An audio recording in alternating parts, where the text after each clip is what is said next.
Video সামাজিক যোগাযোগ মাধ্যমে তৈরি করেছে আলোচনার ঝড়। আমাদের সামনে যে দুইজন আছে ওদের কাহিনীটা আসলে বুঝতেছি না। ঘটনা ঘটেছে 10 সেপ্টেম্বর রাতে রাজধানীর 300 ফিট সড়কের রূপগঞ্জ অংশে ভুলতা গাউসিয়া রোডের কাছে হঠাৎই একদল সশস্ত্র দুর্বৃত্তরা মোটরসাইকেল নিয়ে পথ রোধ করে সামাজিক মাধ্যমে মিক্সার জিসান নামে পরিচিত এক তরুণের।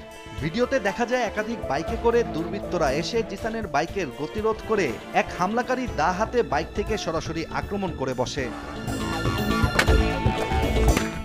জিসান বাইক নিয়ে ব্লক করেন, যার ফলে তার হেলমেটেই যুক্ত ছিল একটি অ্যাকশন ক্যামেরা। আর ওই ক্যামেরাতেই ধরা পড়ে ছিনতাইকারীদের বর্বরতা। প্রথমেই দা দিয়ে আক্রমণের শিকার হওয়ার পরপরই ভুক্তভোগী জিসান বাইক টান দিয়ে ঘটনাস্থল ত্যাগ করার চেষ্টা করেন। আর জিসানের আরেক সঙ্গীও বিপদ বুঝতে পেরে নিজের বাইক টান দিয়ে বের হয়ে যান, কিন্তু তাড়াহুড়ায় বাইকের নিয়ন্ত্রণ রাখতে না পেরে পড়ে যান জিসান। পরে দা হাতে ছিনতাইকারীর মুখোমুখি হন তিনি।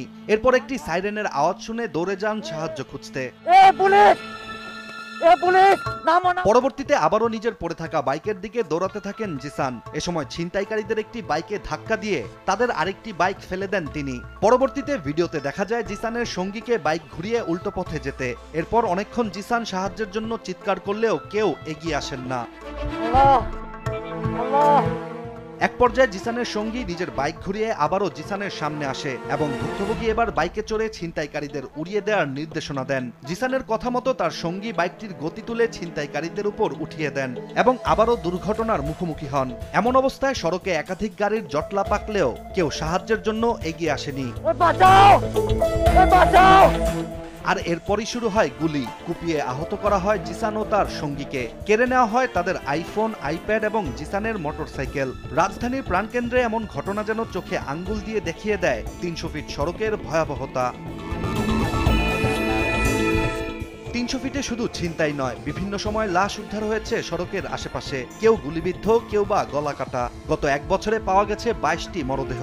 আর এসব কর্মকাণ্ডের বেশিরভাগই হয়েছে সেক্টর এলাকার নির্জন প্লটে, যেখানে বিদ্যুৎ নেই সিসিটিভি ক্যামেরা।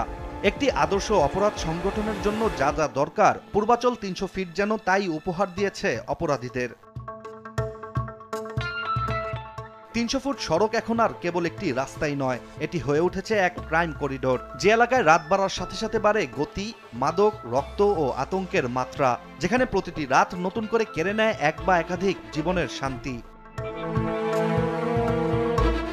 জিসান ও তার সঙ্গীর উপর হামলার ঘটনা কেবল একটি বার্তা নয়, এটি একটি অ্যালার্ম। এটি সময়ের দাবি এই অপরাধের স্বর্গরাজ্যে কঠোর অভিযান চালানোর। ভুক্তভোগীরা সংশ্লিষ্ট কর্তৃপক্ষের দৃষ্টি আকর্ষণ করে জানিয়েছেন তাদের হারিয়ে যাওয়া মালামাল উদ্ধারের দাবি।